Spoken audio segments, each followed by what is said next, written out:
வழிபட்டு ஒண்ணு நான் கொடுப்பேனே. காலமெல்லாம் உன்னை நான் சுமப்பேனே.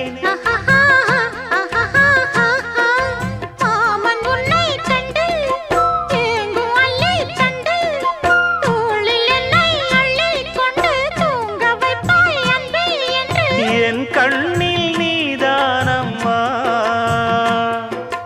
உண்ணாமல் உறங்காமல் உன்னால் தவிக்கும் பொண்ணு மணியின் நெஞ்சுக்குள்ளே இன்னாருன்னு சொன்னால் புரியுமா? அது கொஞ்சி கொஞ்சி